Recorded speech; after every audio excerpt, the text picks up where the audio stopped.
सबसे पहले मैं उसके बैकग्राउंड में हिस्ट्री में ले जाना चाहती हूँ ताकि आज हमें जो भी प्रॉब्लम्स हो रहे, क्यों मॉडर्नाइजेशन में क्या क्या दिक्कतें आ रही, वो हम समझ पाए। फर्स्ट फायर प्लान जब इंडिया में इंट्रोड्यूस किया गया तब हमारे पास बहुत ही कम रिसोर्सेज थे और उस टाइम हमें पता भी नहीं था कि हमारी स्ट्रेंथ क्या है, हमारी वीकनेसेस क्या है। तो गवर्नमेंट ने इकोनॉमी के सारे सेक्टर्स में इक्वली जो भी हमारे रिसोर्सेज थे उनका एलोकेशन किया, राइट। उस दौरान गवर्नमेंट का ये फोकस था कि हमारा नेट सोन एरिया बढ़े, क्योंकि पॉपुलेशन ज्यादा थी तो एग्रीकल्चर फील्ड का जो है एरिया बढ़े। लेकिन उसका भी सैचुरेशन आ गया। एक लिमिट के बाद एग्रीकल्चर में नेट सोन एरिया बढ़ नहीं सकता, फोकस हमें करना पड़ेगा प्रोडक्टिविटी में। जब सेकंड फायर प्लान आया, राइट, महालनोबिस मॉडल के अनुसार नेहरू ने यह तय किया कि हमें हमारी इकोनॉमी में हैवी इंडस्ट्रीज पे फोकस करना होगा। इंडिया ऑलरेडी एग्रीकल्चर कंट्री है, एग्रीकल्चर अपने आप को संभालेगी, उससे हमें ज्यादा फोकस करने की जरूरत है। जितना भी लिमिटेड हमारे पास रिसोर्सेज है वो हम हैवी इंडस्ट्रीज बनाने में लगाएंगे ताकि हमारा इंडिया इंडस्ट्रियलाइज्ड नेशन बन जाए, जैसे कि वेस्टर्न यूरोपियन कंट्रीज हैं। इसीलिए एग्रीकल्चर को डेलिबरेटली इग्नोर किया गया और जो भी रिसोर्सेज थे उसका बड़ा हिस्सा हैवी इंडस्ट्रीज को बनाने में लगा दिया गया, राइट। कैपिटल इंडस्ट्री बन गई, लेकिन कैपिटल इंडस्ट्री की ये प्रॉब्लम थी कि एक तो उनमें बनाने के लिए हैवी इन्वेस्टमेंट चाहिए, गेस्टेशन पीरियड बहुत ही लंबा होता है, यानी कि उसके आउटपुट या रियल उसकी प्रॉफिट आने के लिए टाइम लगता है, राइट। और इंडिया में कैपिटल जो इंडस्ट्रीज डेवलप हुई वो ज्यादा सक्सेस नहीं हो पाई। उसके कई रीजंस हैं। फर्स्ट ऑफ ऑल ये था कि कैपिटल इंडस्ट्रीज जो भी हमारे ईस्टर्न इंडिया में छोटा नागपुर प्लेटू के आसपास जो भी डेवलप की गई उसके फॉरवर्ड और बैकवर्ड लिंकेजेस नहीं थे, यानी कि ऐसी हैवी मैन्युफैक्चरिंग इंडस्ट्रीज बनाने के लिए हमारा जो उद्देश्य था कि एम्प्लॉयमेंट बढ़ी, लेकिन जो सराउंडिंग लोकल पॉपुलेशन थी उसमें education, skill development, technical education ऐसा प्रोवाइड जो था वो इनफ तरीके से नहीं किया गया। इसीलिए वो सारी पॉपुलेशन आज भी पॉवर्टी की लाइन में रह रही है। साथ ही ऐसी जो सारी कैपिटल जो हमारी इंडस्ट्रीज थी वो इंटरमीडिएट इंडस्ट्री थी, यानी इंटरमीडिएट गुड्स बनाती थी, ना कि फाइनल गुड जो एक कार या ऐसे तरह के फाइनल गुड नहीं बनाती थी। वो चेसिस, इस तरीके की आयरन प्लेट्स, इस तरीके की इंटरमीडिएट गुड्स बनाती थी, राइट। तो इससे भी वैल्यू कम मिलती है। प्लस इन सारी इंडस्ट्री में जो भी मशीनरी यूज होती थी वो सारी इंपोर्ट की जाती थी। हमारी इस इंडस्ट्री के डेवलपमेंट के लिए जो भी R&D या रिसर्च डेवलपमेंट होना चाहिए, जो भी लैब में इनोवेशन होनी चाहिए ताकि हम ही वो सारी टेक्नोलॉजी, वो मशीनरी बना पाए, वो इस टाइम पे डेवलप नहीं हुआ। इसलिए सारी मशीनरी भी इंपोर्ट की जाती थी। जो भी इंटरमीडिएट गुड था वो भी इंडस्ट्रियलाइज्ड कंट्री में एक्सपोर्ट किया जाता था। तो इससे जो भी रियल आउटकम हमारे देश को मिलना चाहिए, जो भी हमारी इकोनॉमी को फायदा होना चाहिए, वो इस कैपिटल इंडस्ट्री से नहीं हुआ। और उसी के साथ में हमारे बजट का बड़ा सा हिस्सा बजट कैपिटल इंडस्ट्रीज में चला गया और उसी टाइम में हुआ इंडिया चाइना वॉर। उस टाइम में भी हमारी ट्रेजरी पे बड़ा सा प्रेशर हुआ। उसी टाइम पे स्टार्ट हुए ड्रॉट्स और ड्रॉट सिचुएशन में स्टार्ट हुए food crisis, food inflation, famine और हंगर सिचुएशन। और इस सिचुएशन को हैंडल करने के लिए इंडिया के पास रिसोर्सेस नहीं थे और इंडिया को इतनी बड़ी पॉपुलेशन को सर्वाइव करने के लिए फूड इंपोर्ट करने पड़े और मजबूरन यूएसए से फूड इंपोर्ट करने पड़े, जिससे उसे मिले इंफीरियर क्वालिटी के वीट से PL 480 कहते हैं। This was the most embarrassing situation for India in the history. इसीलिए गवर्नमेंट ने तय किया कि कुछ भी हो जाए फ्यूचर में हमें कभी ये सिचुएशन फेस ना करनी पड़े।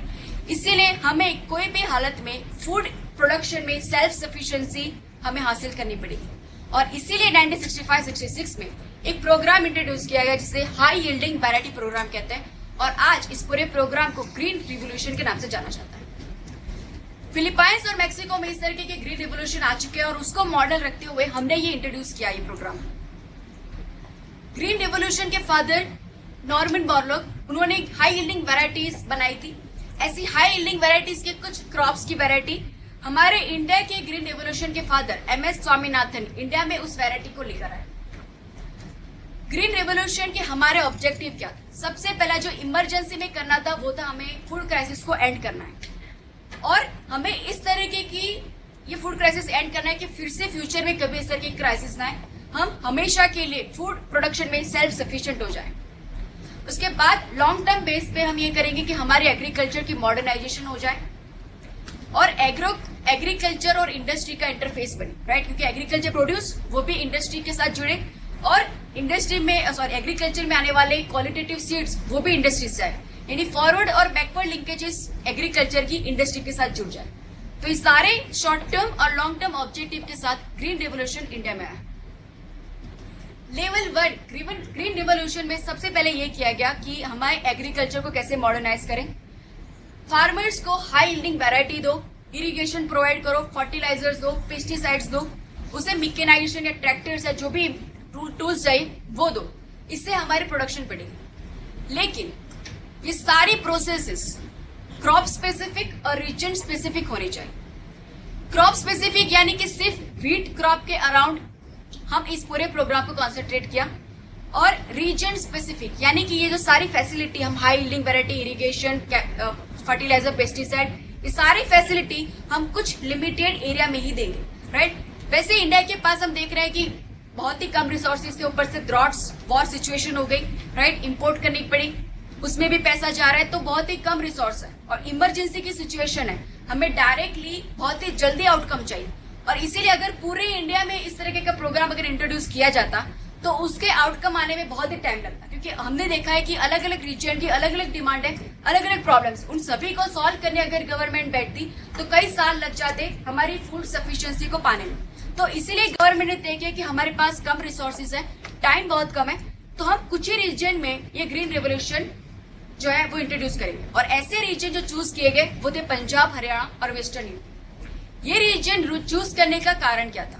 सबसे पहले यहाँ पे लैंड रिफॉर्म्स अच्छे से इम्प्लीमेंट हो चुका था, यानी कि ऑलरेडी पंजाब, हरियाणा में फार्मर्स जो थे वो खुद अपने लैंड के ओनर थे, जमींदारी सिस्टम नहीं थी, प्लस उनके फार्म की साइजेस बहुत बड़ी थी, इसीलिए ये फार्मर्स रिच थे, रिस्क टेकिंग एबिलिटी वाले थे, वो रिस्क ले सकते थे, यानी हाई यील्डिंग वेराइटीज कैसा देगी उनको पता नहीं था, वो पूरा रिस्क उठाने के लिए ये लोग विलिंग थे, राइट। नई टेक्नोलॉजी, पूरा जो इरिगेशन आएगा या मिकेनाइजेशन आएंगे, तो उस सभी चीजों को खरीदने में और उन सभी चीजों को ट्राई करने के लिए ये फार्मर्स एबल थे, राइट, क्योंकि they are the rich farmers, most prosperous farmers in India.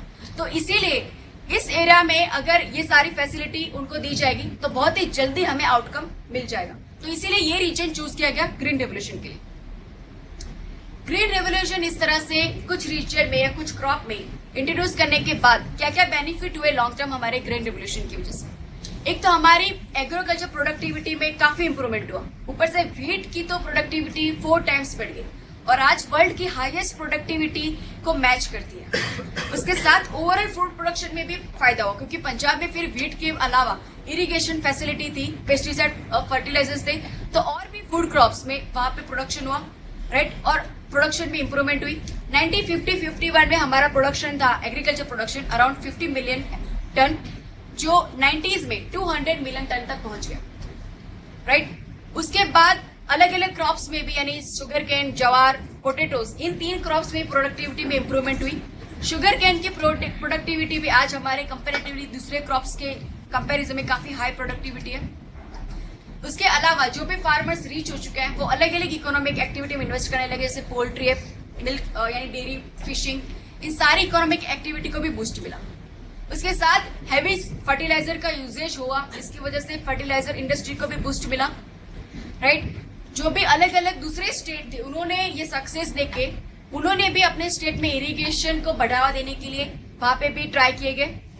उसके साथ अलग अलग स्टेट में जो भी वेल ऑफ या ज्यादा इकोनॉमिकली स्टेटस, अच्छे स्टेटस वाले फार्मर्स ने अपने फील्ड्स में इरिगेशन का जो है, इरिगेशन के लिए ट्यूबवेल लगाना शुरू किया। और ज्यादातर जो सेमी एरिड रीजन है, गुजरात एंड ये रीजन, राजस्थान, तमिलनाडु, इन सारे रीजन के रिच फार्मर्स ने ट्यूबवेल इरिगेशन का बहुत ही ज्यादा यूज किया और इसीलिए आज ये ट्यूबवेल रिवोल्यूशन कहलाता है। जो मोर देन 60% ऑफ यूजेज जो आज ट्यूबवेल का हो गया वो इस ग्रीन रेवोल्यूशन के बाद हुए सक्सेस की वजह से हुआ है। पंजाब हरियाणा रीजन में जहां पे पूरा एग्रीकल्चर बहुत ही प्रॉफिटेबल हो गया, तो उसके लिए सारी और भी एंसिलरी फैसिलिटी वहां पे डेवलप की गई, रोड्स, मार्केट, कोल्ड स्टोरेजेस, सारी इंफ्रास्ट्रक्चर, ये सब इस रीजन में वहां पे डेवलप हो गया। सबसे बड़ा फायदा ग्रीन रेवोल्यूशन का ये हुआ कि ग्रीन रेवोल्यूशन होने के बाद इंडिया में एक भी इंसिडेंट फेमाइन का नहीं हुआ, राइट। ड्रॉट होते हैं, लेकिन ड्रॉट की वजह से जो भूखमरी की सिचुएशन आती है, जिसे फेमाइन कहता है, फेमाइन इंडिया में ग्रीन रेवोल्यूशन के बाद एक भी बार नहीं हुआ। तो ये सबसे बड़ा उसका बेनिफिट है ग्रीन रेवोल्यूशन का। लेकिन ग्रीन रेवोल्यूशन के सामने क्रिटिसिज्म भी बहुत सारे हुए। फर्स्ट ऑफ ऑल मैंने बताया ग्रीन रेवोल्यूशन सिर्फ व्हीट के क्रॉप के सराउंडिंग और पंजाब, हरियाणा और वेस्टर्न यूपी के सराउंडिंग हुआ था। और इसके लिए वहां पे अलग अलग रीजन में, उसके कंपेयर में अलग रीजन में जो है डिस्पैरिटी जो है वो ज्यादा शुरुआत हुई। यानी कि पंजाब, हरियाणा के या वेस्टर्न यूपी के फार्मर्स ऑलरेडी रीच थे और उन्हें इस पूरे ग्रीन रेवोल्यूशन से और भी बेनिफिट हुआ और भी ज्यादा रीच हो गए। लेकिन जो फार्मर्स रेनफेड एरियाज में रह रहे हैं, ईस्टर्न इंडिया में रह रहे हैं, राइट, वो ऑलरेडी पुअर है, उनमें कोई चेंजेस नहीं है और उन लोगों का, उन फार्मर्स को निग्लेक्ट हुआ। तो इसकी ग्रीन रेवोल्यूशन की वजह से क्रिटिसिज्म है कि डिस्पैरिटी हुई, राइट। लेकिन अगर हम करीब से देखें तो इस पूरी सिचुएशन जो डिस्पैरिटी बढ़ी है, उस पूरी सिचुएशन में ग्रीन रेवोल्यूशन का कोई उसमें हाथ नहीं। ग्रीन रेवोल्यूशन आप देखिए कि सिचुएशन में इंट्रोड्यूस किया गया, हमारे फूड क्राइसिस की सिचुएशन को इमीडिएटली खत्म करने के लिए उसको इंट्रोड्यूस किया गया, जल्दी से जल्दी आउटकम मिले, इसीलिए उसको रीजन स्पेसिफिक बनाया गया। लेकिन प्रॉब्लम तब आए कि जब ग्रीन रेवोल्यूशन के जो सक्सेस थे वो अलग अलग रीजन में उसको स्प्रेड नहीं किया गया, राइट। जो भी सक्सेस पंजाब, हरियाणा में हुआ, वो भी सारी सक्सेस या जो भी उनकी जो एग्रीकल्चर प्रैक्टिस डेवलप हुई थी, हाई यील्डिंग वेराइटीज थी, वो ईस्टर्न इंडिया और इंडिया के अलग अलग रीजन में इंट्रोड्यूस नहीं की गई। ऐसी टेक्नोलॉजी, ऐसे सक्सेस को अलग अलग रीजन में स्प्रेड करने के लिए इंफॉर्मेशन डिसेमिनेशन चैनल्स होनी चाहिए, राइट, क्योंकि हर एक रीजन की अपनी अलग डिमांड है। ईस्टर्न इंडिया की अलग सिचुएशन है, वहां के फार्मर की अलग सिचुएशन है, इकोनॉमिक सिचुएशन है, क्लाइमेटिक सिचुएशन अलग है। तो इसीलिए जो भी ग्रीन रेवोल्यूशन पंजाब, हरियाणा में हुआ, उससे कुछ मॉडिफाई करने के बाद हमें ईस्टर्न इंडिया में वो अप्लाई करना था और उसी तरह से अलग अलग रीजन में उनके डिमांड के अनुसार वहां पे मॉडिफाई करके ग्रीन रेवोल्यूशन को अप्लाई करना, जो अच्छे से नहीं हुआ, राइट। हर एक की अपनी डिमांड थी और उस हिसाब से टेक्नोलॉजिकल एग्रो जो उनकी प्रैक्टिसेस थी, मॉडिफिकेशन नहीं हुआ, वहां पे उसका एप्लीकेशन नहीं हुआ। उसके साथ इस तरह की बड़े पैमाने पे अगर हमें रिवोल्यूशन लाना है तो हमें एक बड़ा सा नेटवर्क चाहिए, यानी कि एप्लीकेशन एक पूरी टेक्नोलॉजी का होना चाहिए, राइट। उसके साथ साथ ये पूरी जो प्रोसेस है उसकी मॉनिटरिंग करनी पड़ती है कि वो किस तरह से हो रही है, राइट। तो इस पूरी मॉनिटरिंग साथ साथ में सारे फार्मर्स की अवेयरनेस, लिटरेसी लेवल बढ़ाना, उनको मार्केटिंग फैसिलिटी देना और बहुत सारा जो सारे फैक्टर्स एग्रीकल्चर से जुड़े हैं उन सभी चीजों पे ध्यान देना। तो इस सारी फैक्टर्स पे प्रॉपरली ध्यान नहीं देने की वजह से इंडिया में पंजाब, हरियाणा, वेस्टर्न यूपी के अलावा और सारे रीजन में ग्रीन रेवोल्यूशन इंट्रोड्यूस नहीं हो पाया, राइट। तो ये स्पेसिफिकली ग्रीन रेवोल्यूशन का प्रॉब्लम नहीं है कि जिससे डिस्पैरिटी बढ़ी। ग्रीन रेवोल्यूशन का सक्सेस दूसरे एरिया में लाने के लिए हम फेल हुए और इसकी वजह से डिस्पैरिटी बढ़ी है। तो ग्रीन रेवोल्यूशन के अगर डिमेरिट्स मैं अगर निकालूं क्या क्या उसे नेगेटिव आउटकम आए, तो इंटरक्रॉप और इंटर रीजनल डिस्पैरिटी बढ़ी, right. Pulses, millets, oil seeds वो साइड ट्रैक हो गए, उन्हें निग्लेक्ट कर दिया गया और इसकी वजह से आज पल्सेस और ऑयल सीड्स उनको हमें इंपोर्ट करना पड़ रहा है। एग्रो मॉडर्नाइजेशन जो Punjab, Haryana, western UP side में हुआ, वो दूसरे हमारे इंडिया में जो ड्राईलैंड रीजन थे, रेनफेड रीजन है, वहां पे नहीं पहुंच पाया। लार्ज फार्मर्स जो ऑलरेडी रीच थे वो ज्यादा रीच हो गए और जो वैसे भी पुअर थे उन्हें कोई फर्क नहीं पड़ा। जो भी एग्रीकल्चर में ये इंप्रूवमेंट आया पंजाब, हरियाणा रीजन में या ग्रीन रेवोल्यूशन के एरिया में, उसमें बहुत ही हाईली इनपुट इंटेंसिव एग्रीकल्चर किया गया, यानी over irrigation, excessive use of fertiliser, pesticide, इस तरीके का इनपुट इंटेंसिव एग्रीकल्चर वहां पे किया गया और आज उसके कुछ नेगेटिव आउटकम हम देख रहे हैं। सॉइल की सैलिनिटी बढ़ रही है, सॉइल का पोल्यूशन बढ़ रहा है, राइट। तो ये सारे नेगेटिव आउटकम भी ग्रीन रेवोल्यूशन के एरिया में से भी नजर आ रहे हैं। Last year mains 2014 question, why did green revolution in India virtually bypass the eastern region despite fertile soil and good availability of water.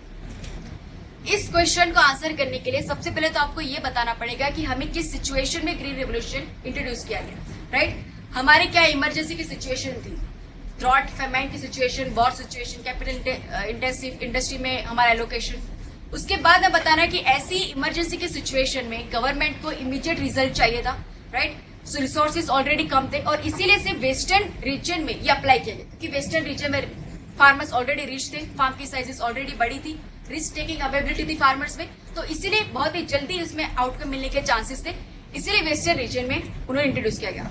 Eastern region की बात करेंगे, ईस्टर्न रीजन में माना फर्टाइल लैंड है, गुड रेनफॉल है, उनकी natural condition बहुत ही अच्छी, लेकिन इकोनॉमिकल कंडीशन इस रीजन की वो इतनी अच्छी नहीं है, राइट। लैंडलेस फार्मर्स है, मार्जिनल फार्मर्स है, छोटे छोटे लैंड के साइजेस है, इसलिए अगर गवर्नमेंट को वहां पे मिकेनाइजेशन इंट्रोड्यूस करना है तो पहले लैंड कंसोलिडेशन करना पड़ता।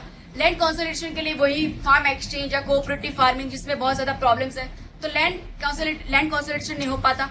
उसके साथ जो भी हाई यील्डिंग वेराइटीज उनको इंट्रोड्यूस करनी है या फर्टिलाइजर, इरिगेशन, तो इस सब के लिए इन सभी फार्मर्स को फाइनेंस देना पड़ता, उनको लिटरेसी देनी पड़ती, अवेयरनेस देनी पड़ती, राइट। उसके लिए भी टाइम चाहता और गवर्नमेंट के पास ऑलरेडी लिमिटेड रिसोर्सेज थे, तो इन सभी को फाइनेंस करने के लिए भी ज्यादा प्रॉब्लम दिक्कतें आती, राइट। तो गवर्नमेंट उसके साथ ये सारे जो फार्मर्स वो बहुत ही पुअर है, राइट, ऑलरेडी एक्सप्लॉइटेड, तो ज्यादा नई टेक्नोलॉजी को अपनाने में भी वो एवर्स होते या रेजिस्ट करते, जल्दी से वो टेक्नोलॉजी नहीं अपनाते।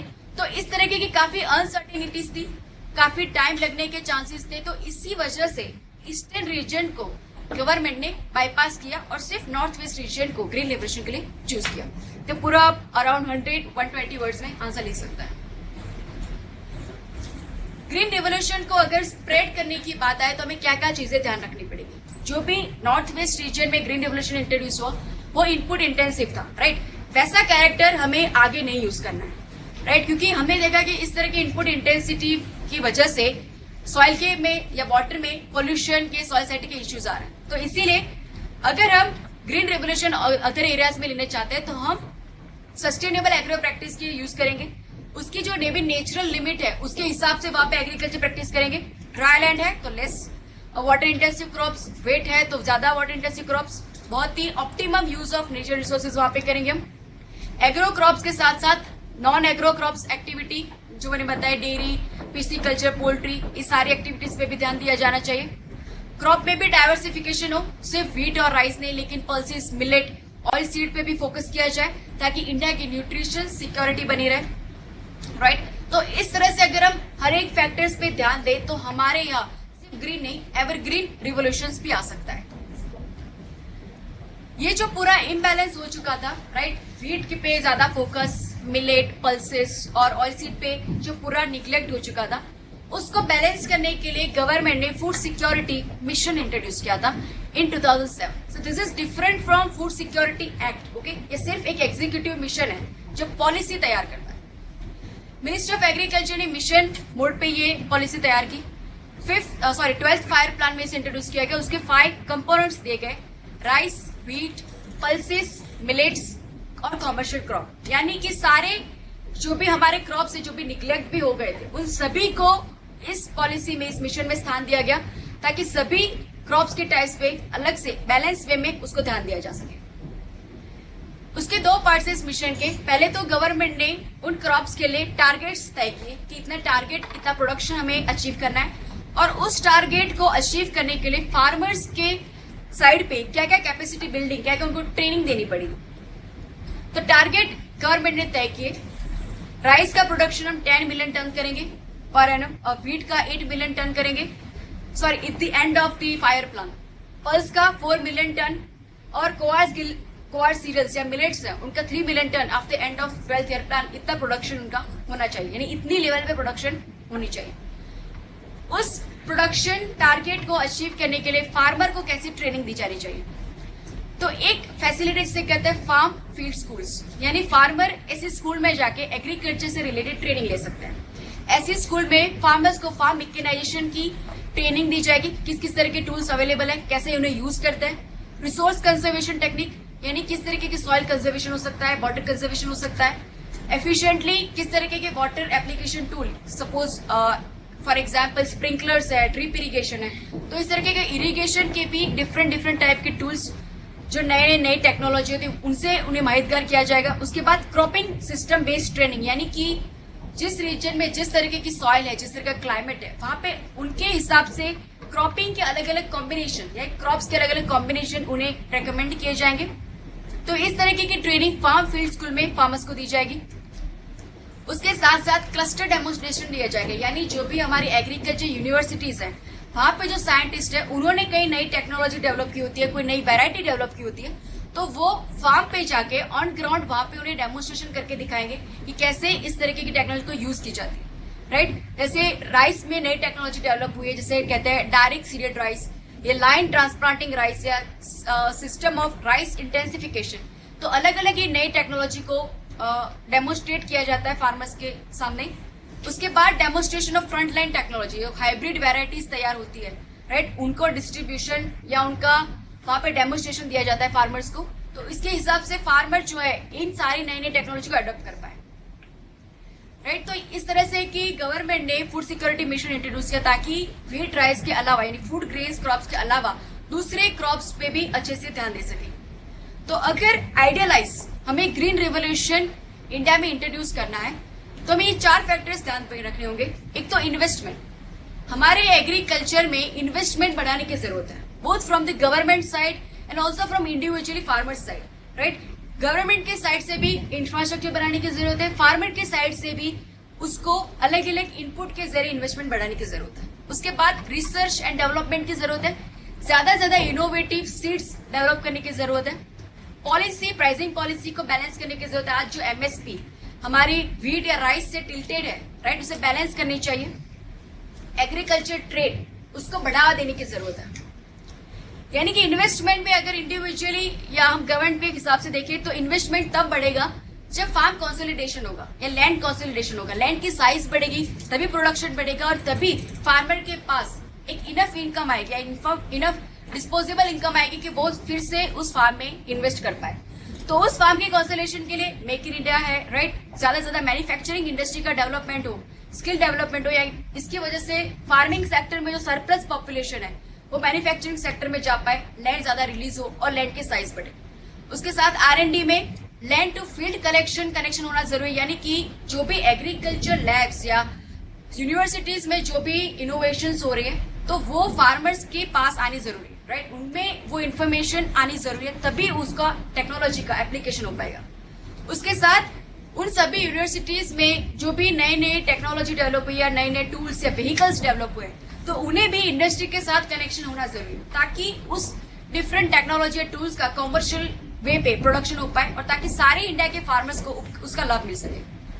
प्राइसिंग पॉलिसी, FCI में रिफॉर्म्स, आप शांता कुमार कमेटी के बारे में देख लीजिए। सारी जो फूड कॉर्पोरेशन हमारी जो इंडस्ट्री है, सॉरी FCI, तो उसके अंदर रिफॉर्म्स की जरूरत है। बहुत ही एक्सेसिव अमाउंट में जो स्टोरेज हो रहा है वो कम हो जाए और MSP में भी बैलेंस होना चाहिए। वो मार्केट को वो रिफ्लेक्ट करनी चाहिए, MSP, राइट, जो भी प्रोड्यूस के दाम है वो मार्केट को रिफ्लेक्ट करने चाहिए, ना कि पॉलिटिकल वोट बैंक के जरिए उसको बदलाव किए जाए, राइट। तो इस तरह से MSP भी बैलेंस होनी जरूरी है।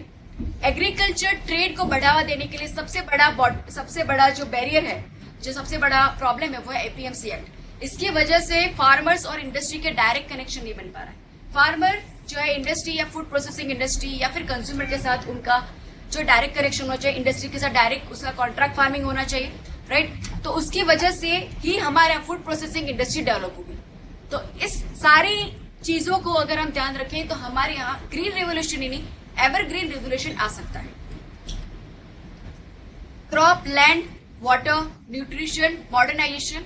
अब फैक्टर चलते हैं एक्सटेंशन। छोटा सा topic, let's complete. Agriculture extension यानी कि एग्रीकल्चर से रिलेटेड एजुकेशन प्रोवाइड करना, राइट। फार्मर्स को अब उसकी अवेयरनेस हो, उसके साथ वेटरनरी एजुकेशन, उसमें भी रिसर्च एंड डेवलपमेंट हो, ज्यादा हाइब्रिड ब्रीड पैदा की जाए, हाइब्रिड क्रॉप्स में भी हाइब्रिड सीड्स पैदा किए जाए। तो इस तरह का जो रिसर्च एंड डेवलपमेंट एग्रीकल्चर में होना चाहिए तो उसे एग्रीकल्चर एक्सटेंशन कहता है, राइट। ये सारा एग्रीकल्चर एक्सटेंशन का सबसे इंपॉर्टेंट पार्ट होता है उसकी इन्फॉर्मेशन डिसेमिनेशन, जो ऑन फील्ड या फार्मर्स जो है उसके पास आनी चाहिए। उसके लिए ट्रेनिंग, डेमोन्स्ट्रेशन, ये सब जरूरी होता है। गवर्नमेंट ने इंडियन बजट में 3 स्कीमें इंट्रोड्यूस की थी for the development of agriculture extension. First, इसे कहते हैं फार्मर फर्स्ट। इस स्कीम के तहत फार्मर और साइंटिस्ट के बीच में लिंकेज किया जाएगा, यानी साइंटिस्ट खुद फील्ड पे जाएंगे और अपनी टेक्नोलॉजी या जो भी नॉलेज है उसका एक्सपर्टाइज को वो लोग वहां पे डेमोन्स्ट्रेशन देंगे, उनको इन्फॉर्मेशन डिसेमिनेशन करेंगे, राइट। ट्रेनिंग, डेमोन्स्ट्रेशन के जरिए ये किया जाएगा। उसके बाद दूसरी स्कीम है स्टूडेंट रेडी। इस स्कीम के तहत जो भी रूरल यूथ है उनको एग्रीकल्चर एजुकेशन के लिए प्रमोट किया जाएगा कि वो एग्रीकल्चर यूनिवर्सिटी में जाए, वहां पे एग्रीकल्चर के बारे में पढ़े। उसके साथ साथ फूड प्रोसेसिंग इंडस्ट्री को डेवलप करने के लिए इन रूरल जो गांव के जो यूथ होते हैं उनमें एंटरप्रेन्योर स्किल का डेवलपमेंट हो ताकि वहां पे वो फूड प्रोसेसिंग इंडस्ट्री को जो है वो बढ़ावा मिले। उसके बाद तीसरी स्कीम है आर्या स्कीम। इस स्कीम के तहत जो रूरल के जो यूथ होता है राइट, उनके पास इकोनॉमिक एक्टिविटी नहीं होने की वजह से वो अर्बन एरिया में जो माइग्रेट करता है, उसे रोकने के लिए उन्हें एग्रीकल्चर में इंटरेस्ट बनाने के लिए वहां पे उन्हें इस तरीके का एग्रीकल्चर का एजुकेशन दिया जाता है, प्लस एग्रीकल्चर से रिलेटेड इकोनॉमिक एक्टिविटीज वहां पे अपॉर्चुनिटी वहां पे बढ़ाई जाती है। जैसे कि हमने देखा पोल्ट्री, स्पीसी कल्चर, सेरी कल्चर, डेयरी डेवलपमेंट या फूड प्रोसेसिंग इंडस्ट्रीज। तो इस तरीके की इकोनॉमिक एक्टिविटी रूरल एरिया में बनाई जाए ताकि वहां का यूथ रूरल एरिया में रहकर ही उसी एरिया में डेवलपमेंट प्रोसेस में पार्टिसिपेट कर पाए। ये सारी 3 स्कीमें जो थी एग्रीकल्चर एक्सटेंशन के डेवलपमेंट के लिए गवर्नमेंट ने इंट्रोड्यूस की थी। ये सारे factors crop, land, water, nutrition, modernisation, extension और एक फैक्टर पे चलेंगे फाइनेंस, लेकिन 10 मिनट्स के ब्रेक के बाद। इंडियन इकोनॉमिक ज्योग्राफी में जो भी एग्रीकल्चर का टॉपिक हमें करना है उसमें से crops, land, water irrigation, nutrition, modernisation, extension, ये सारे फैक्टर्स हमने देख लिए। 2 फैक्टर्स बाकी रह गए कि फाइनेंस और दूसरा मार्केटिंग। चलते फाइनेंस या एग्रीकल्चर फाइनेंस किस तरह से होगा। फार्मर को इन सभी चीजों के लिए फाइनेंस का जरूरत है। उसे हाई यील्डिंग वैरायटीज खरीदने के लिए या मिकेनाइजेशन, ट्रैक्टर्स, ये सारे एग्रीकल्चर इक्विपमेंट खरीदने के लिए, फर्टिलाइजर, पेस्टिसाइड खरीदने के लिए, इरिगेशन फैसिलिटी डेवलप करने के लिए, सॉइल कंजर्वेशन टेक्निक या उसे सीखने के लिए या अप्लाई करने के लिए, और उसके प्रोड्यूस को कोल्ड स्टोरेजेस पर रखने के लिए। तो इन सभी चीजों के लिए फार्मर के पास फाइनेंस होना जरूरी है, राइट। गवर्नमेंट में इस एग्रीकल्चर फाइनेंस की सबसे फोरफ्रंट स्कीम या फैसिलिटी वो है किसान क्रेडिट कार्ड स्कीम, राइट। तो इसके तहत गवर्नमेंट जो है वो फार्मर्स को कुछ क्रेडिट देती है, राइट। जैसे क्रेडिट कार्ड हम यूज करते हैं, पहले से पैसे दिया जाता है और उसके बाद जिस तरीके का कंजप्शन होता है, एक्सपेंडिचर होता है, फिर जो भी यूजर होता है उसे बाद में जो है वो फिर से फिलअप करता है, फिर से उसको पे करता है। तो इसी तरह से फार्मर्स को पहले एडवांस में क्रेडिट कार्ड दिया जाता है, क्रेडिट उनको दी जाती है। उसके तहत उनको crop loans, term loans, consumption loans, ऐसी लोन्स दी जाती है और बहुत ही कम इंटरेस्ट रेट में फिर फार्मर्स उन्हें जो है वो रीपे करता है। इस क्रेडिट कार्ड स्कीम में उनको एक क्रेडिट कार्ड दिया जाता है, किसान क्रेडिट कार्ड दिया जाता है, जिसे वो एटीएम में भी यूज कर सकता है, राइट। उसके साथ किसान क्रेडिट कार्ड स्कीम में उनको रिस्क कवरेज भी दिया जाता है। अगर एक्सीडेंटल डेथ है तो 50,000 और परमानेंट डिसेबिलिटी के लिए 20,000 रुपीज भी दिए जाते हैं। तो इस तरीके का इकोनॉमिक कुशन गवर्नमेंट किसान को प्रोवाइड करती है। उसके साथ नेशनल एग्रीकल्चर या क्रॉप इंश्योरेंस प्रोग्राम, उसमें गवर्नमेंट ने national agriculture insurance scheme, water based, weather based crop insurance scheme, coconut palm insurance scheme, इन सभी को मर्ज करके नेशनल क्रॉप इंश्योरेंस स्कीम बनाई है। ये स्कीम इंडिया के कोई भी फार्मर्स है, सभी फार्मर्स के लिए अवेलेबल है, सभी क्रॉप्स के लिए अवेलेबल है, like serial, millets, pulses, even horticulture, सभी क्रॉप्स के लिए ये इस तरीके का इंश्योरेंस हर एक फार्मर्स को अवेलेबल है, राइट। बहुत ही कम इंटरेस्ट रेट में 10% प्रीमियम सब्सिडी के साथ गवर्नमेंट ये इंश्योरेंस प्रोवाइड करती है। उसके साथ नाबार्ड ने भी कुछ इस तरीके के स्टेप्स लिए ताकि हमारे फार्मर्स को इकोनॉमिक फैसिलिटीज मिले। Long term rural credit fund, इस फंड के जरिए नाबार्ड जो है रूरल एरिया में कोऑपरेटिव बैंक्स और रीजनल रूरल बैंक्स को रिफाइनेंस करती है। उसके साथ एक और फंड बनाया गया है प्रोड्यूस फंड, जो इसका फुल फॉर्म है NABARD producers organisation development fund, right. इस फंड के तहत प्रोड्यूसर्स या फार्मर्स जो है उनके डेवलपमेंट और अपलिफ्टमेंट के लिए ये फंड यूज किया जाता है। उसके साथ गवर्नमेंट ने एक फंड बनाया जिसे कहते हैं प्राइस स्टेबलाइजेशन फंड। जो भी फूड इन्फ्लेशन आता है हॉर्टिकल्चर, वेजिटेबल्स और फ्रूट की वजह से, तो ये फूड स्टेबलाइजेशन फंड इस इन्फ्लेशन वाली सिचुएशन में यूज किया जाता है ताकि प्राइस जो है क्रॉप्स की स्टेबल रह सके। तो इस तरीके की अलग अलग फाइनेंशियल फैसिलिटी भी गवर्नमेंट प्रोवाइड करती है, राइट। अब हम चलते हैं एग्रीकल्चर की मार्केटिंग फैक्टर। इंडिया में एग्रीकल्चर मार्केटिंग के सबसे पहले तो प्रॉब्लम्स क्या है। बहुत ही large number of middle man है, राइट। फार्मर्स और कंज्यूमर, उसके बीच में वो फार्म का प्रोड्यूस बहुत सारे मिडिल मैन से पास होता हुआ कंज्यूमर के पास आता है, और इसकी वजह से जो दाम फार्मर्स को दिए जाते हैं उससे कहीं ज्यादा दाम कंज्यूमर को उसी प्रोड्यूस के लिए चुकाने पड़ते हैं, राइट। क्योंकि सभी ये मिडिल मैन अपना कमीशन निकालते हैं।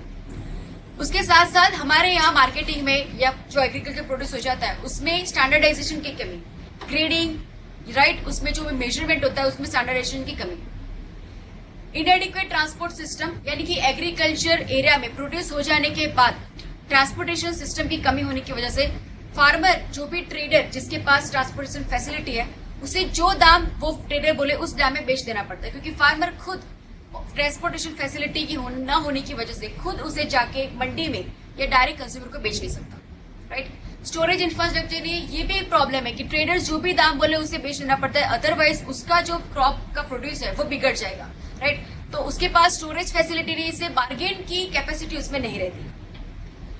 क्रेडिट की फैसिलिटी फार्मर्स में नहीं। मोस्ट ऑफ द फार्मर्स आज भी जो है फॉर्मल बैंकिंग से जुड़े नहीं है, राइट। आज भी उन्हें क्रेडिट या इंश्योरेंस सिस्टम से आज भी वो जुड़े नहीं है, तो इसकी वजह से क्रेडिट की फैसिलिटी नहीं, फाइनेंस नहीं है, इसलिए खुद वो ट्रांसपोर्टेशन या स्टोरेज की फैसिलिटी खुद वो डेवलप नहीं कर सकते, यूज नहीं कर सकते। उसके बाद उनके पास मार्केट की इंफॉर्मेशन भी नहीं होती, राइट। रियल टाइम मार्केट में उनकी प्रोड्यूस का क्या दाम चल रहा है और ट्रेडर्स उसको क्या दाम उसको ऑफर कर रहा है, ये उसके बीच का डिफरेंस ये फार्मर्स नहीं निकाल पाते। इसकी वजह से ये होता है कि हमारे इंडियन फार्मर्स को उसकी एग्रीकल्चर प्रोड्यूस जो रिटेल दाम में जिस दाम में बिकती है उसका सिर्फ 25% हमारे फार्मर्स को मिलता है, कंपेयर टू अगर यूएस के फार्मर्स के बारे में देखें तो उन्हें रिटेल प्राइस का 70% उनको अपने प्रोड्यूस में मिल जाता है, राइट। तो ये पूरी सिस्टम हमारे एग्रीकल्चर में क्या क्या फ्लॉज है, इसका सॉल्यूशन क्या क्या हो सकता है। फर्स्ट, सबसे पहले तो ये बड़ा सा बैरियर एपीएमसी एक्ट को मॉडिफाई करो।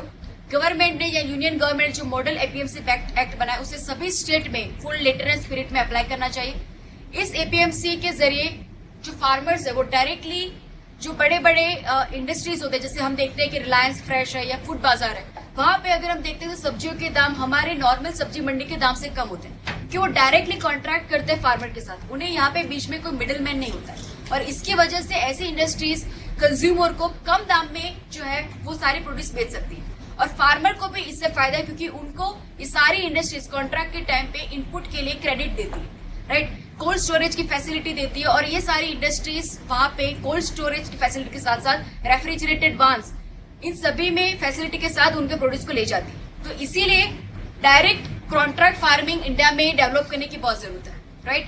और उसके साथ साथ फूड प्रोसेसिंग इंडस्ट्री की भी जरूरत है, जिससे हमारे वैल्यू एडिशन बढ़े, राइट, सेल्फ लाइफ बढ़े प्रोड्यूस की। तो इसीलिए एपीएमसी एक्ट को हटाने की जरूरत है, ताकि इस तरीके की प्राइवेट मंडीज भी आए, राइट। इससे साथ ये भी हो सकता है कि फार्मर्स खुद जाके कंज्यूमर्स को डायरेक्टली अपनी चीजें बेच पाए, ताकि उनको ज्यादा से ज्यादा इकोनॉमिक बेनिफिट हो। इस तरीके की जो फैसिलिटी है किसान मंडी, गवर्नमेंट ने बजट में इंट्रोड्यूस किया था कि हम किसान मंडी बनाएंगे, यानी कि फार्मर्स खुद डायरेक्ट जाके अपने फ्रूट और वेजिटेबल्स को कंज्यूमर्स को बेच सके, राइट। एपीएमसी एक्ट में से फ्रूट और वेजिटेबल्स निकाल दिए जाए और किसान मंडीज का डेवलपमेंट किया जाए। उसके साथ गवर्नमेंट ने इंट्रोड्यूस किया था कि वो farmers and producers organisation develop करेंगे, यानी ग्रुप ऑफ फार्मर्स मिलके अपने कोऑपरेटिव बनाए, मार्केटिंग कोऑपरेटिव, और वो कोऑपरेटिव खुद अपने प्रोड्यूस के लिए मार्केटिंग करेगा, राइट, इंडस्ट्री के साथ लिंकअप करेगा। उसके साथ गवर्नमेंट ने ये भी सोचा है कि वो लोग यूनिफाइड नेशनल मार्केट इंट्रोड्यूस करेंगे, यानी कि हर एक स्टेट के बीच में आज इंटरस्टेट जो बैरियर्स है ट्रेड के वो हटा के एक नेशनल मार्केट हमारे एग्रीकल्चर प्रोड्यूस के लिए तैयार किया जाएगा। जो भी इंटरस्टेट डेवलपमेंट के लिए कमीशंस बने, उसके फेमस कमीशन, सरकारिया कमीशन, पूंजी कमीशन, ये कमीशन ने भी इस तरीके के यूनिफाइड नेशनल मार्केट बनाने के लिए रिकमेंडेशन दी थी। उसके साथ सुप्रीम कोर्ट ने भी Atiabari tea company versus state of Assam case में भी बताया था कि इस तरीके की इंटरस्टेट फ्री मूवमेंट अगर एग्रीकल्चर की प्रोड्यूस की हुई throughout the trade of India, तो ये हमारे इकोनॉमी के लिए बहुत ही बेनिफिशियल है, राइट। तो इसीलिए हमारे गवर्नमेंट ने इस तरह के यूनिफाइड नेशनल मार्केट के बारे में सोचा है, at least not in physical form, तो एटलीस्ट ऑनलाइन के जरिए, ई पोर्टल के जरिए सारे मार्केट को या सारे फार्मर को एक साथ जुड़ के इस तरह के नेशनल मार्केट को डेवलप करने की जरूरत है। उसके बाद चलेंगे स्टोरेज इंफ्रास्ट्रक्चर। इंडिया में स्टोरेज इंफ्रास्ट्रक्चर की भी एग्रीकल्चर में कमी है। इसके लिए गवर्नमेंट ने स्कीम इंट्रोड्यूस की जिसे कहते हैं ग्रामीण भंडारण योजना। इस योजना के तहत अलग अलग जगह पे, अलग अलग विलेजेस में, रीजन लेवल पे कोल्ड स्टोरेजेस का कंस्ट्रक्शन किया जाएगा, राइट। एफसीआई ने भी एक स्कीम इंट्रोड्यूस की थी, प्राइवेट एंटरप्रेन्योर्स गारंटी स्कीम। इस स्कीम के तहत जो भी गोडाउन बनेगा पीपीपी से, यानी पब्लिक प्राइवेट इन्वेस्टमेंट से, राइट, तो इस पब्लिक प्राइवेट पीपीपी मॉडल से कंस्ट्रक्शन किया जाएगा गोडाउन का, और वो गोडाउन को 10 इयर्स तक, यानी 10 साल तक वहां पे रेंट मिलता रहेगा, उसकी गारंटी भी एफसीआई ने दी। उसने कहा था कि स्टोरेज फैसिलिटी एटलीस्ट 4 मंथ के पीडीएस का जो रिक्वायरमेंट होता है वो रिक्वायरमेंट को फुलफिल करने के लिए कैपेसिटी के कोल्ड स्टोरेज बनाए जाएंगे। उसके अलावा गवर्नमेंट ने एफडीए 100% अलाउ की है कोल्ड स्टोरेज कंस्ट्रक्शन के लिए, तो इस वजह से कोल्ड स्टोरेज के कंस्ट्रक्शन को बूस्ट किया जा रहा है। वेयर हाउसेस प्राइवेट और सीडब्ल्यूसी यानी कि सेंट्रल वेयर हाउसिंग कंपनी और स्टेट वेयर हाउसिंग कंपनी, उनसे रजिस्टर्ड किए हुए कोई भी वेयर हाउस या cold storages negotiable receipt, warehouse receipt जो है वो इंट्रोड्यूस कर सकते हैं, राइट, वो इश्यू कर सकते हैं। ऐसी वेयर हाउसिंग रिसिप्ट को फार्मर्स यानी फार्मर्स इन वेयर हाउसेस के पास जाएगा जो रजिस्टर्ड है, right, central warehousing commission से या फिर स्टेट वेयर हाउसिंग कमीशन से। वहां पे प्रोड्यूस देने के बाद उसे एक रिसिप्ट मिलेगी, उस रिसिप्ट के जरिए वो कमोडिटी एक्सचेंज में भी वो पार्टिसिपेट कर सकता है और साथ साथ उस रिसिप्ट के साथ में वो वहां पे एग्रीकल्चर लोन भी ले सकता है, राइट। इसके अलावा ये सारे बेनिफिट्स के देने की वजह है कि फार्मर्स इंसेंटिवाइज हो कि वो कोल्ड स्टोरेज का यूज करें, राइट। मार्केटिंग फैसिलिटी के लिए एफएमसी यानी फॉरवर्ड मार्केट कमीशन ने एक ई पोर्टल डेवलप किया, जिसे एगमार्क नेट कहते हैं, यानी एग्रीकल्चर मार्केट नेटवर्क। इस ई पोर्टल में सभी हमारी कमोडिटीज, इंडिया में जो भी कमोडिटीज एग्रीकल्चर कमोडिटीज प्रोड्यूस होती है, उनके रियल टाइम बेसिस पे वहां पे प्राइसेस लिखी जाती है। उसकी वजह से किसी भी एरिया में कहीं पे भी इंडिया का जो भी फार्मर कहीं पे भी रह रहा है उसे उसी टाइप पे अपनी कमोडिटी का प्राइस उसे मिलता रहेगा, राइट। रियल टाइम जो भी चेंज हो रहा है वो चेंज भी इस पोर्टल पे बनता रहेगा। तो इसीलिए मार्केटिंग फैसिलिटी यानी मार्केट की जो इन्फॉर्मेशन है वो फार्मर्स को 24x7 मिल सकती है, राइट। एग मार्क नेट जो है वो सारे मोस्ट ऑफ द स्टेट के जो एपीएमसी मार्केट है, किसान मंडीज है, किसान विकास केंद्र है, उन सभी के साथ कनेक्टेड है, राइट। मोस्ट ऑफ उसका नेटवर्क बन चुका है और भी नेटवर्क बड़ा बन रहा है। तो एग मार्क नेट एक ई पोर्टल है एफएमसी का, उससे भी मार्केटिंग में फैसिलिटी मिलती है। तो हमने एग्रीकल्चर के सारे फैक्टर्स को 1 by 1 स्टडी किया, क्रॉप्स, लैंड के इश्यूज, इरिगेशन के issues, nutrition, modernisation, extension services, financial services और मार्केटिंग फैसिलिटीज, राइट। तो ये एग्रीकल्चर का पोर्शन यहाँ पे खत्म होता है और एग्रीकल्चर से रिलेटेड